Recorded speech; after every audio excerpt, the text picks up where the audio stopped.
In a town where bullies ruled and secrets festered, Riley Kane, a fearless Chicago transplant with fists of steel, walked into a trap set by the vicious queen bee, Ashley.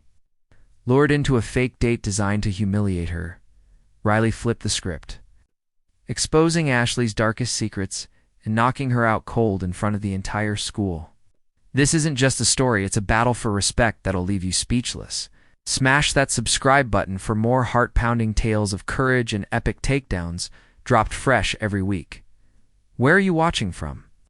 Drop your city and state in the comments, and let's see how far Riley's legend spreads across the USA.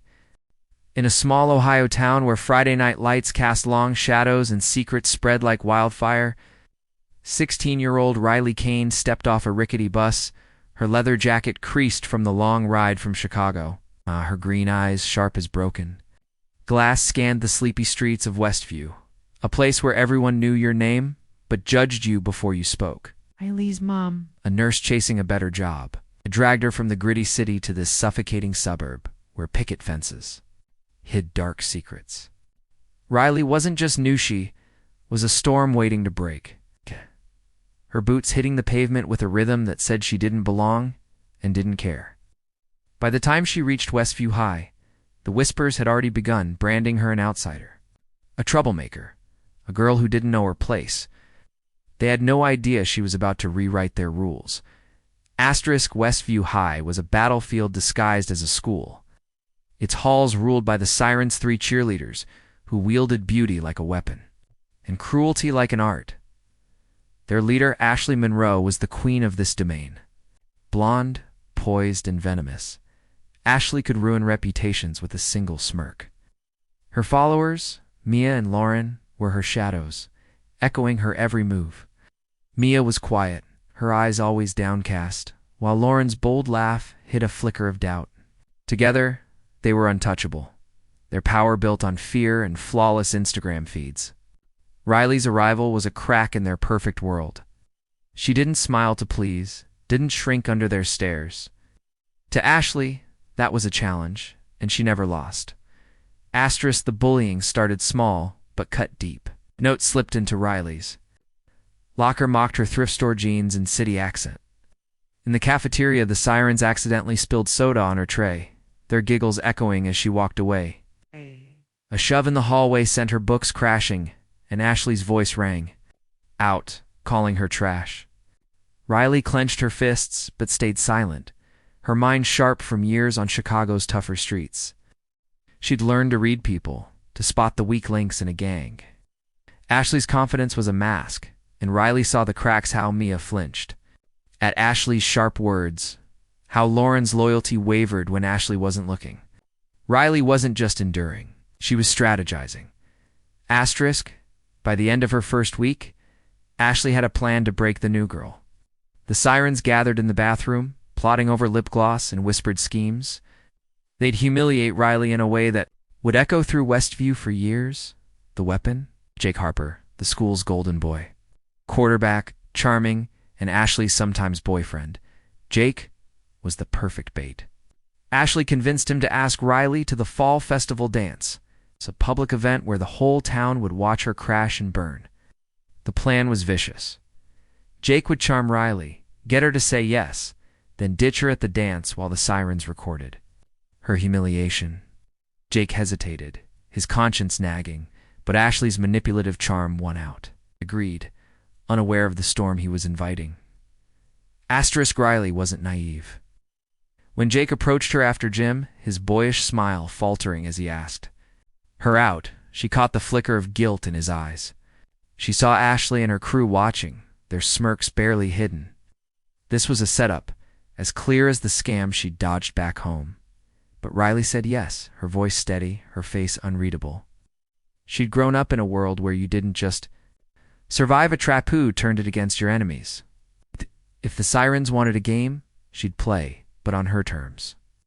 She spent the next week preparing, her silence mistaken for weakness. The bullying escalated, her locker was vandalized, her gym clothes shredded, rumors about her family spread like poison. Riley absorbed it all, her anger simmering, her plan sharpening.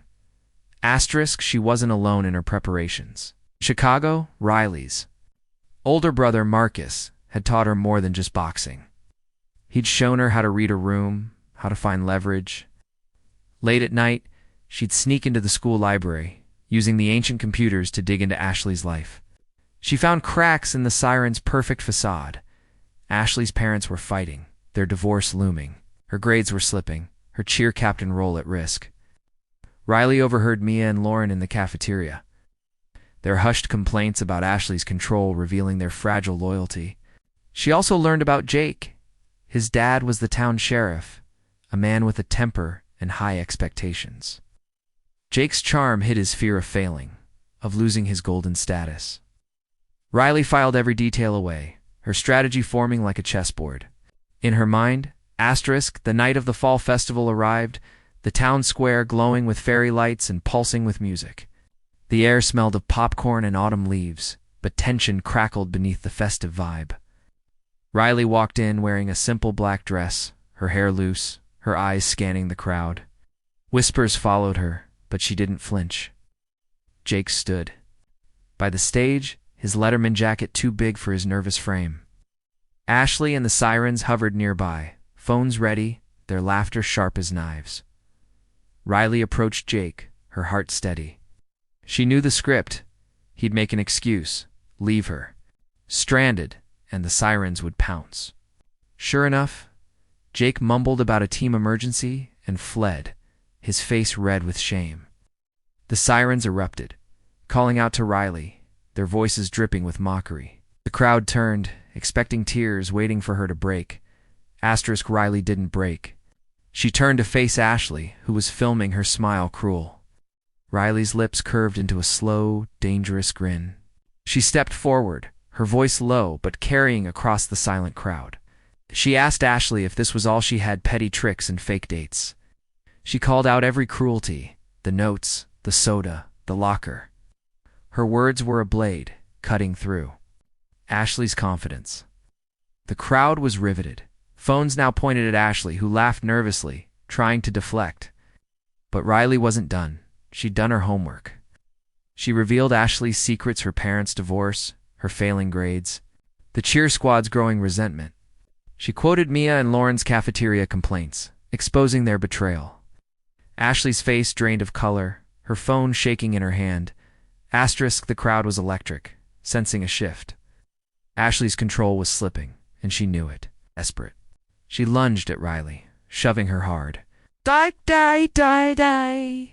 The gasp from the crowd was deafening, but Riley didn't stumble. She'd spent years in a Chicago gym, sparring with Marcus, learning to move like water.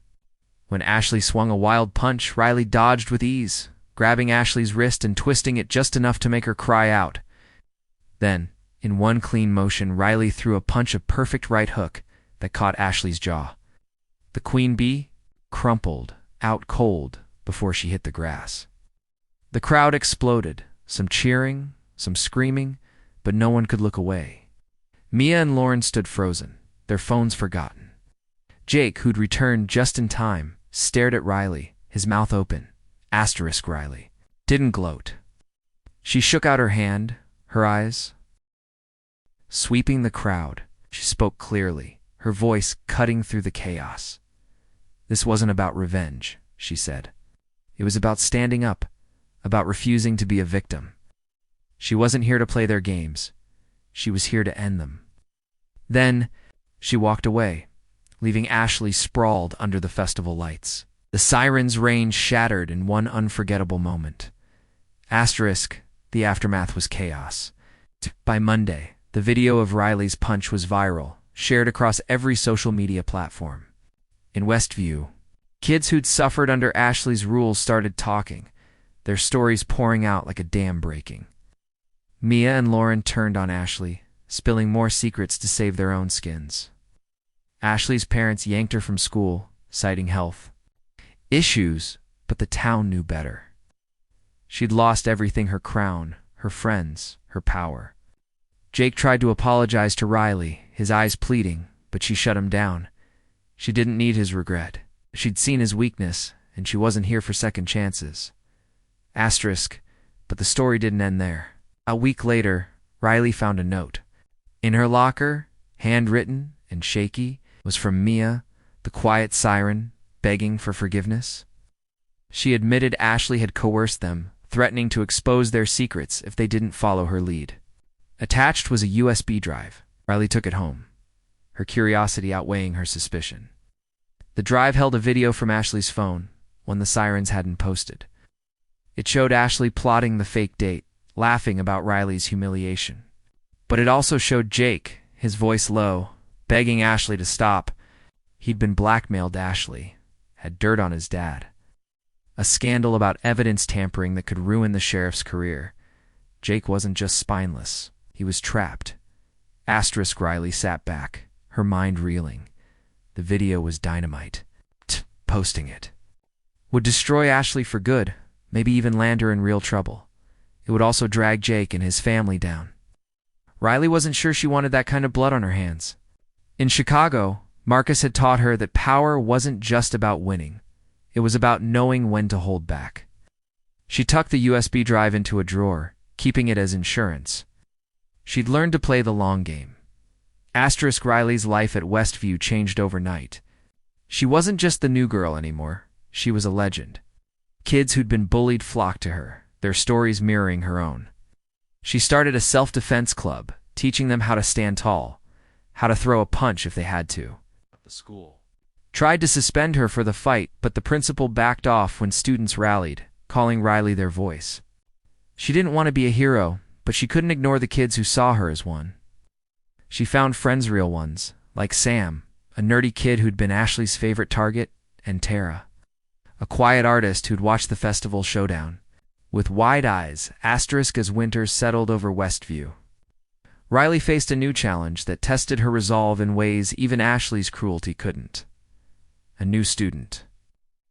Ethan arrived mid-semester, quiet and guarded, with scars on his knuckles and a past. He reminded Riley of herself, but darker, angrier. He joined her self-defense club, but his intensity worried her. He didn't just want to defend himself. He wanted to fight. Rumors swirled that Ethan had been expelled from his last school for attacking a teacher, though no one knew the whole story. Riley saw the pain behind his bravado, but she also saw danger. When Ethan started pushing the club to confront other bullies in town, kids who'd taken up Ashley's mantle, Riley hesitated. She'd fought to stop a cycle, not start a new one. But Ethan was relentless, and his charisma pulled Sam and others into his orbit. One night, at a secret meeting Ethan called, he revealed his own evidence.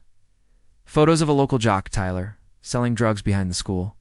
He wanted the club to ambush Tyler, to teach him a lesson. Riley refused, but the group was split, and Ethan's influence grew. The next day, Tyler cornered Riley in the parking lot, accusing her of snitching. She realized Ethan had leaked the photos himself, framing her to force her hand. Furious, Riley confronted him in front of the club, her voice steady but fierce. She exposed his manipulation, using the same sharp instincts she'd honed against Ashley.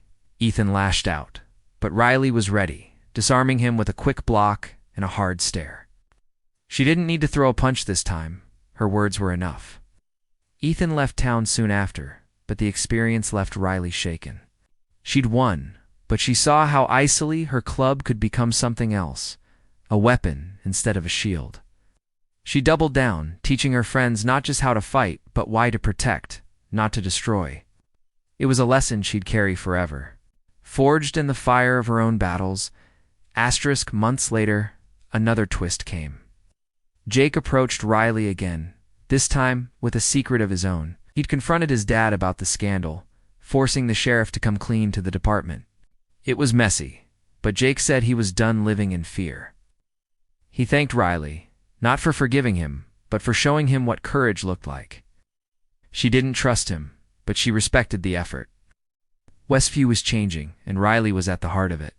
Her self-defense club grew, her name whispered with awe. She still wore her leather jacket, still walked with that quiet fire. But now she belonged not as a rebel or a savior, but as Riley Kane, the girl who took down a queen and gave a town its spine back. If this story of Riley's epic takedown and jaw-dropping twists lit a fire in you. Smash that subscribe button for more stories of grit, courage, and comebacks that'll keep you glued to your screen. We drop new tales every week, each one packed with drama and heart, and we want to hear from you. Where are you watching from?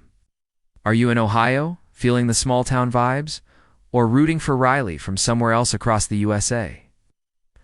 Drop your city and state in the comments, and let's see how far this story travels.